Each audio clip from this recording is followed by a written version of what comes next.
अस्सलाम वालेकुम।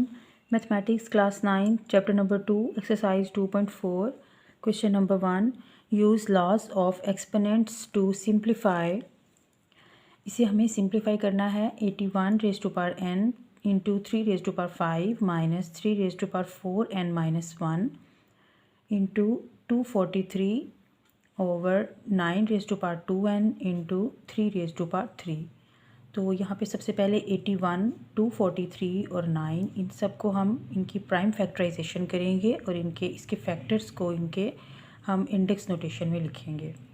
तो 81 जो है इसको जब हम इसकी फैक्टराइजेशन करते हैं और इसके फैक्टर्स आते हैं 3 रेज़ टू पावर 4, इस तरह से हम इनको इंडेक्स नोटेशन में लिख सकते हैं।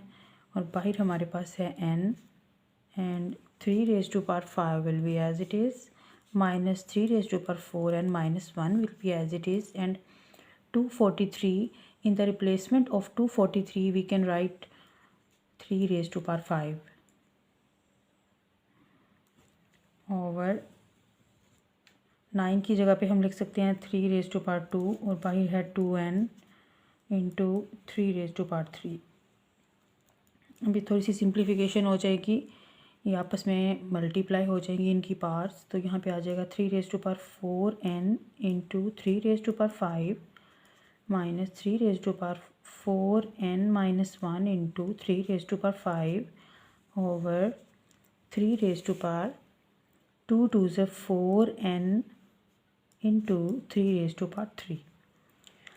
अब ऐसा करते हैं, ऊपर यहाँ पे 2 टर्म्स हैं, first term is this and the second term is this, और नीचे एक ही टर्म है डिनोमिनेटर में। तो हम ऐसा करते हैं कि इन दोनों टर्म्स में से जो कॉमन है उन्हें हम बाहर ले लेते हैं। तो यहाँ पे जब हम कॉमन लेते हैं तो 3 रेज़ टू पावर 4n यहाँ पर भी है और 3 रेज़ टू पावर 4n इधर भी है, 3 raise to power 5 and 3 raise to power 5। तो इस चीज़ को हम बाहर ले लेते हैं कॉमन, मीन्स के 3 raise to power 4n into 3 raise to power 5, और यहाँ पे रह जाएगा आपके पास 1 माइनस यहाँ पे आपके पास रह जाएगा 3 रेज़ टू पावर 4n और 3 रेज़ टू पावर 5 तो हमने बाहर ले लिया। अब आपके पास रह जाएगा 3 raise to power minus 1 over denominator में हमारे पास जो है इसको हम कंबाइन इसी तरह से लिख लेते हैं 3 raise to power 4n into 3 raise to power 3।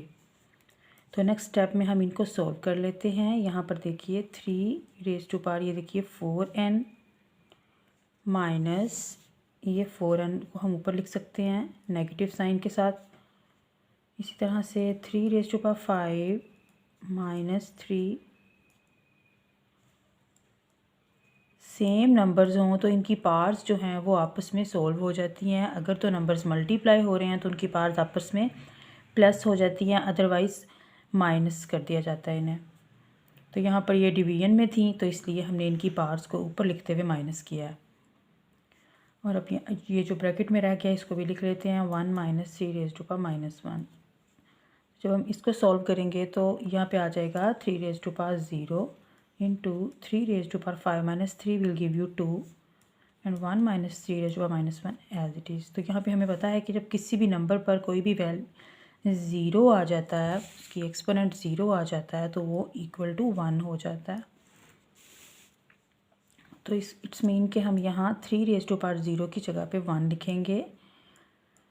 अब ये जो अंदर मल्टीप्लाई हो जाएगा ब्रैकेट के 3 रेज़ टू पावर 2 को हम अंदर मल्टीप्लाई कर देंगे, तो यहाँ पे आ जाएगा 3 raise to power 2 minus 3 raise to power, जब इन दोनों को मल्टीप्लाई करेंगे तो इनकी पार्ट्स जो हैं वो आपस में सॉल्व हो जाएंगी, कंबाइन कर दी जाएंगी, तो 2 माइनस 1 मिल जाएगा। अब ये जो 1 मल्टीप्लाई हो रहा है तो जाहिर सी बात है इस पूरी चीज़ को 3 रेज़ टू पावर 2 को जब 1 से मल्टीप्लाई करेंगे तो यही आ जाएगा, मीन्स के 3 रेज़ टू पावर 2 ही लिख देंगे और माइनस यहाँ पे 3 raise to power 2 minus 1 will give you 1।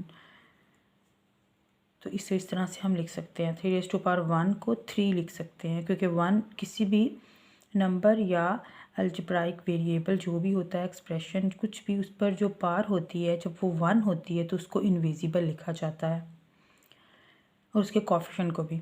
अच्छा, अब यहाँ पर यह 3 रेज़ टू पावर 2 जो है इसकी जगह पे हम लिख सकते हैं 3 3 9। minus 3 will give you 6 and this is the answer। तो इसी तरह से आपने बाकी क्वेश्चंस भी करने हैं। इस क्वेश्चन नंबर 1 का फर्स्ट पार्ट और फोर्थ पार्ट मैंने किया है, बाकी सेकंड और थर्ड पार्ट आप खुद कीजिएगा।